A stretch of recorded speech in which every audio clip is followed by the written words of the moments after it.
Picture this. You're standing outside the royal birthing chamber in the heart of Madrid. The air is thick with incense and fear. Servants rush back and forth, their whispers sharp as knives. Behind the heavy oak doors, a queen screams. It's 1661 and all of Spain holds its breath. Finally, silence. A midwife emerges, her hands trembling, soaked in blood. She does not smile. She does not announce a prince. She stares into the crowd of waiting nobles and mutters, "He's not right." Inside, the Queen of Spain lies unconscious. And beside her, swaddled in silk, cradled in reverence, but met with horror, is her newborn son, the child who will become Charles II. At first glance, he appears fragile, malformed, strangely silent. His tongue is too large for his mouth. His jaw juts out unnaturally. His body is limp. He cannot nurse. He cannot cry. And yet the nurses bow. The nobles applaud. Because he is royal. Because he is a Habsburg. But what none of them say aloud is what everyone sees. This child is a warning. The result of a dynasty so obsessed with its own bloodline that it folded in on itself like rotten silk. He is not just a baby. He is a curse given a crown. And they will all pretend that this is fine. That the boy who cannot suckle, cannot move, cannot focus his eyes, is somehow destined to rule an empire. But behind closed doors, the whispers begin. He is bewitched. He is the punishment for their pride. God would not make a king like that.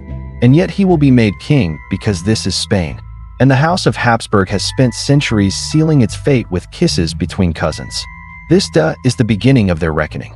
And it all started here with a queen who gave birth to a monster. Royal blood. That was the phrase they used. It sounded divine, majestic, untouchable.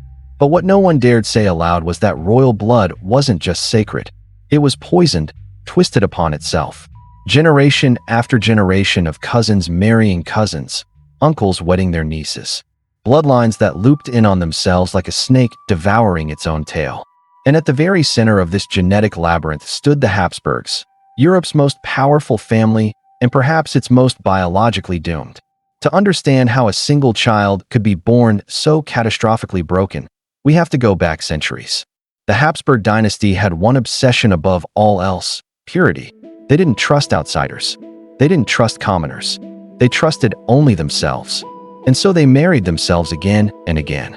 The Spanish and Austrian branches of the family became one grotesque tree, knotted and diseased. A family tree that didn't branch out, but curled inward like a clenched fist. Joanna of Austria, the queen's ancestor, was the product of generations of inbreeding so severe her own family portrait looked like a hall of mirrors. Each face familiar, each jawline grotesquely exaggerated. The so-called Habsburg jaw wasn't just a quirk of appearance. It was a visible warning sign. A jaw so large some couldn't chew. A tongue so swollen they struggled to speak. Mental illness, epilepsy, infertility. It all lurked beneath the gilded surface of palace life. Ignored because it was inconvenient. Denied because the truth was unbearable. By the 17th century, the inbreeding coefficient among the Spanish Habsburgs was higher than what you'd find between siblings. Entire lineages were walking experiments in genetic collapse. They looked like royalty on the outside, draped in silk, crowned in gold. But inside, their bodies were crumbling and their minds slipping. Mariana of Austria, both niece and wife to the previous king, was chosen not for love, but for blood. She was the perfect Habsburg map because she was already a Habsburg. She and her husband, Philip IV, shared more genetic material than a parent and child. And when Mariana became pregnant, the court rejoiced, a future heir, a continuation of the dynasty. But what they didn't realize was that the dynasty had already poisoned itself beyond repair. The child she carried was not a savior. He was a warning. The moment he was born, the midwives knew something was wrong. The child didn't cry. He didn't move. His limbs were limp, his skin a sickly gray. And when they finally got a sound from him, it was less a wail than a wet, gurgling cough. The court physicians scrambled to reassure the royal family. They said he was just weak, that he'd grow strong with time, that miracles happened in royal household. But no miracle was coming. The child was not simply ill. He was the culmination of every bad decision made by generations of monarchs who believed themselves above the laws of nature. A genetic dead and given a crown. And yet they called him His Catholic Majesty. They clothed him in man. They draped him in jewels. They celebrated his birth as if he were the salvation of Spain. In truth, he was a curse given flesh. A boy who could barely swallow, whose tongue was too large for his mouth, whose bones didn't harden properly. And yet, the kingdom would shape itself around him, deny what was plain to see, and elevate him onto a throne his body was never meant to bear. Because the empire needed a king, and Charles, broken or not, was the only heir they had. They called him Charles II, King of Spain, defender of the Catholic faith, ruler of the vast Spanish Empire stretching from the Americas to the Philippines. But behind the titles, behind the gold-threaded garments and the ceremonial sword, stood a boy who could barely stand at all. From the moment Charles entered the world, his body betrayed him. He was born with a head far too large for his frail frame, a misshapen skull that pulsed unnaturally under candlelight. His tongue was so swollen he could hardly close his mouth, let alone speak. As an infant, he couldn't nurse. As a child, he couldn't chew. He would gag on bread, choke on meat, drool constantly. His nurses had to mop his chin with cloths day and night. His first teeth didn't come until he was nearly 4. He didn't walk until after 5. And when he finally did, it was with a shambling, uncertain gait that made courtiers turn away, ashamed to look directly at their king. Yet the empire clapped and smiled, pretending everything was fine. Because to admit that something was wrong with Charles meant admitting that something was wrong with the entire house of Habsburg. So they lied. They dressed up failure in Briade. They called his silences contemplative, not symptomatic. They said his delays were signs of divine mystery, not brain damage. Behind palace walls, however, reality bled through the illusion. Privately, his tutors despaired. He could not read or write with any fluency. He was described as mentally slow, incapable of concentration, disturbed by loud noises and bright lights. He would stare for hours at flickering candles or trace the embroidery on his robes as if they were maps to another world. When spoken to, he rarely responded. When corrected, he would pout like a toddler. There were times he became inexplicably violent, slapping servants, tearing at his own clothing, chewing at the corners of furniture. One ambassador reported, "The king seems more like a creature preserved by divine accident than a ruler ordained by God." Another simply wrote, "He is not long for this world." And yet Charles lived, not out of strength, but out of sheer, grim inertia. His survival became a kind of political performance, a grotesque endurance act. His mother, Queen Mariana, ruled in his place. She whispered orders behind closed doors, signed decrees in his name, used her son's broken body as a shield behind which she wielded real power. Every time Charles was paraded before the public, slumped in his golden litter, eyes glassy, head lolling to the side, the people were reminded the king still lived. And if he lived, then the empire lived, even if both were already rotting from within. At court, the atmosphere turned funereal. Ministers spoke in hushed voices. Priests hovered constantly, as if waiting for a death that never came. Charles was kept in rooms scented with incense to mask the odor of his infections. His bed linens were changed twice a day because he could not control his bowels, and still portraits were painted flattering radiant lies. They gave him strong cheekbones, confident eyes, the hint of a smile. They erased the slack jaw, the sunken gaze, the twitching lips that revealed the truth. The king was crumbling, but he had to be presented. He had to be believed in because there was ninth toss for no one else. The dynasty had bet everything on this one fragile boy. They needed him to survive, to marry, to produce an heir. Even as his bones softened and his mind unraveled, the court continued to whisper plans for his future. The king will marry a French princess. He will sire sons. The line will continue. But deep down they all knew Charles wasn't going to save the dynasty. He was its punishment. And as he grew older, the line between man and marionette blurred. He was dressed, positioned, presented, but he was never truly there. He sat on the throne like a ghost made of flesh, vacant, gurgling, trembling. They crowned him with gold, but the crown sat heavy on a head that had never finished forming. The court knew how to lie. It had been doing it for centuries, but never had the performance been so grotesque, so fragile, so terrifyingly absurd as it became under Charles II. They weren't just lying to the people. They were lying to themselves. Because the truth was unbearable. The boy they'd crowned was not a king. He was a collapsing body with a royal title. and the empire itself had become a stage designed to maintain the illusion that everything was fine. The halls of Elis Goriel glittered with candlelight and silence. Courtiers spoke in measured tones, always smiling, always bowing, always pretending. Every servant, every minister, every ambassador became a player in a theater of denial. If the king stared blankly through them, he was just deep in thought. If he babbled incoherently during a council meeting, it was merely his unique style of governance. If he failed to respond at all, they nodded solemnly and interpreted his silence as wisdom. The portrait painters became complicit. They crafted images of Charles II that bordered on fantasy, healthy, poised, regal. They trimmed his jawline, softened the slope of his forehead, straightened the hunched shoulders. In paint, he looked like a monarch. In flesh, he looked like a dying man dressed for his own funeral. Foreign dignitaries came to court expecting majesty. What they found instead was a parade of theater masks. One French envoy wrote home, "I do not know what horrifies me more, the king or the way they pretend he is well." There were banquets held in his honor where Charles sat drooling into his goblet, unable to lift his spoon. Musicians played for him as he blinked vacantly into space.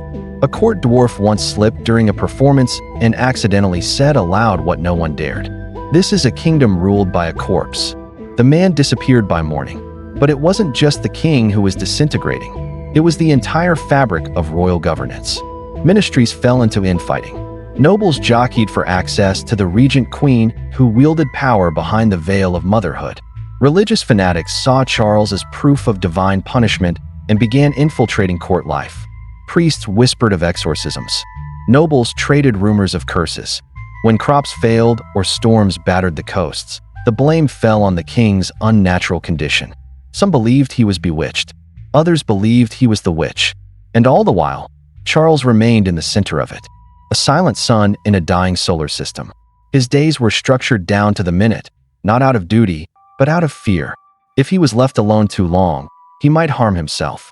If he was made to walk too far, he might collapse. If he was told the truth, he might scream. The Queen Mother, Mariana, maintained a tight grip. She controlled who could speak to him, who could touch him, who could see him in his most vulnerable moments. She edited his correspondence, forged his decisions, read his thoughts aloud when he could not speak. He was a puppet, and she was the puppeteer, desperate to maintain the illusion of control as the empire unraveled behind her. In the palace chapel, prayers echoed endlessly. Priests chanted for the king's health, for his mind, for his seed. Because despite everything, despite his drooling, despite his seizures, despite his inability to complete a full sentence, the court was preparing for marriage. They still believed, or pretended to believe, that Charles could produce an heir. That this bloodline, so poisoned, so broken, could still be stretched one generation further. But as foreign suitors arrived, they saw the truth. One French princess, upon meeting Charles for the first time, reportedly fainted. Another refused to remove her gloves, fearing contagion from the very air around. And yet the court kept clapping, kept bowing, kept smiling, because to admit the truth would mean unraveling the entire empire. So they did what they had always done. They pointed to the crown. They kissed his ring, and they said, "Long live the king." Even as his mind unraveled, even as his body broke, even as Spain began to die with him. By the time Charles turned 20, the whispers had grown into thunder. They called him the Bewitched King, El Hisardo, as if his afflictions could be blamed on dark magic instead of centuries of inbreeding. His body was failing faster than his courtiers could cover it up. His jaw sagged open most days, a string of drool threading down his chin. His hair fell in clumps. His skin took on a waxy yellow hue, like a candle left too close to the flame. His eyes, once merely vacant, now seemed haunted, twitching in their sockets as though they were searching for a way out of the skull that trapped them. And still he ruled. Still he sat on the throne. This massive decay wrapped in velvet and crowned with gold. Marriage became the court's next great fiction. They needed an heir. Needed to prove that the broken body in the palace could somehow continue the bloodline. So they chose a bride, Marie-Louise of Orleans, niece to Louis XIV of France. A girl of 17, vivacious, terrified, and utterly unprepared for the world she was about to enter. On her wedding night, she was led to the royal bedchamber like a sacrifice. Charles lay waiting, naked, trembling, confused. What happened in that room became legend. Some say he wept. Some say he prayed. Some say he simply stared at her, unsure what to do until attendants was summoned to explain. Whatever the truth, one thing was certain. No child was conceived. Not that night, not ever. Doctors were brought in. Remedies were prepared. Potions were administered. Spanish fly, ground pearls, even powdered deer penis. Priests chanted, surgeons inspected. But there was no remedy for what had been passed down to Charles through generations of incest. He was sterile, his body incapable of producing life. The queen withered beside him. She stopped eating, stopped smiling, and before long she was dead at 26. Officially of intestinal obstruction, unofficially of despair. The court buried her with pageantry. Charles wailed at her coffin, tearing his hair out in tufts. He asked to sleep beside her corpse. He said she would come back. Within a year they found him another wife. This time it was Mariana of Neuburg. Strong-willed, politically sharp, German. She arrived with an army of priests and a team of midwives. Her one mission was to bear a child, but the result was the same. Months of ritual, silence, humiliation, and no heir. She too began to rot from the inside, drained by the role she had been forced to play. Charles aged like spoiled fruit. By 30, he looked 70. His bones bent, his teeth fell out. He could no longer chew. Food was pured, spooned into his mouth by servants who whispered prayers as they fed him. He soiled himself regularly, couldn't climb stairs, couldn't read, couldn't remember. But the crown still sat on his head. And so the court turned to superstition. Physicians were discarded in favor of exorcists. They stripped Charles naked, poured holy water over his body, chanted at him in Latin. They burned herbs beneath his bed and demanded he confess to sins he did not understand. At one point, a priest declared that the king had been cursed by a Moorish sorcerer as punishment for his ancestors' sins. No one mentioned chromosomes. No one dared whisper the truth. That this was the natural end point of a family that had refused to mix blood with outsiders for 200 years. Charles was not bewitched. He was the Habsburg legacy incarnate, a living warning in silk robes. And yet he remained on the throne in the palace at the center of the dying empire. His every breath was treated like a miracle. His every twitch interpreted as divine because if Charles died, Spain would collapse. There was no plan B, no successor, no son. So they embalmed his failure in ritual. They held him up like a relic, a sacred corpse that still breathed. They shielded him from mirrors, hid his reflection, spoke to him in gentle tones, told him he was chosen, anointed, beloved, and Charles, vacant and withering, believed it, or at least pretended to. Because when the lies are all you've known, truth feels like the real horror. By the time Charles turned 30, it was clear he was dying. But no one knew how long it would take. His body had been rotting in slow motion since the day he was born, yet it clung to life with the same desperate inertia that held the Spanish Empire together. Decaying but not yet dead. The court, meanwhile, had turned into a battlefield of whispers. Everyone wanted to know the same thing. Who would inherit the throne when Charles finally stopped breathing because there were no children, no heirs? His marriage to Marie-Louise had produced nothing but sorrow. And after her sudden death, possibly from cancer, possibly from poison, depending on who you believed, Charles had been forced to remarry. His new queen, Mariana of Neuburg, was chosen for one reason only. Her family was famous for producing many sons. But even that miracle bloodline could not resurrect what had already been doomed. Charles remained childless. His seed was as lifeless as the empire he ruled. They turned again to priests, to relics, to exorcists. The queen even demanded Charles undergo a spiritual investigation to determine whether he had been cursed. They brought in monks and mystics who examined his body, his bedclothes, even the ashes of his late wife. One report claimed his condition had been caused by sorcery fed by poisoned chocolate. Another claimed Satan himself was roosting in the royal bedchamber. And Charles believed it. Of course he did. He had lived his whole life in a dream, a carefully stage-managed illusion of kingship. Now, as his organs failed and his mind dissolved into fog, he clung to superstition like a drowning man clings to driftwood. He begged holy men to cleanse his body. He slept with holy water beneath his pillow. He wore amulets around his neck to keep demons away. But nothing helped. The truth was simpler and far more horrifying. This was not the work of witches or devils. This was the final consequence of incest, of blood turned toxic through generations of arrogance. Charles was not cursed. He was the curse. He began to rot from the inside. His skin took on a yellow pallor. His legs swelled grotesquely. He could no longer digest food. His teeth loosened and fell out. His hair came out in clumps.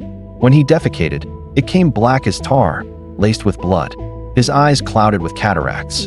And through it all, he remained on the throne, his broken body propped up like a sacred relic that no one dared discard. Every morning, attendants dressed him in velvet robes. They combed what hair remained. They fitted the crown upon his trembling head and placed him before the court, where he sat like a wax figure melting in the sun. His mind wandered. He mistook strangers for family members. He spoke in circles. He stared into corners and whispered to people no one else could see. And yet, despite the decay, despite the collapsing empire around him, no one dared move against him because there was still no successor. The line of Habsburgs in Spain had run out. The king was dying, and with him, a dynasty that had ruled Europe for centuries. In desperation, Charles dictated a will. But even that document was disputed, manipulated by courtiers, revised by foreign agents, and rewritten by priests. France and Austria circled like vultures, each with their own puppet claimant. War was inevitable. Everyone could feel it coming. But for now, all they could do was wait. Wait for the final breath of a king who had lived too long and suffered too.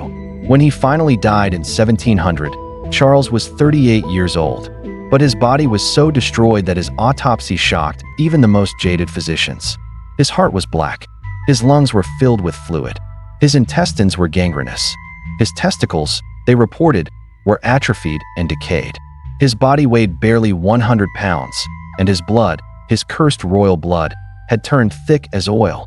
There were no sons to bury him, no heirs to inherit his broken crown. Only the sound of bells echoing across a grieving empire. Only a silence that felt too vast to fill. With Charles II, the Spanish Habsburgs died, and in their place, a war ignited.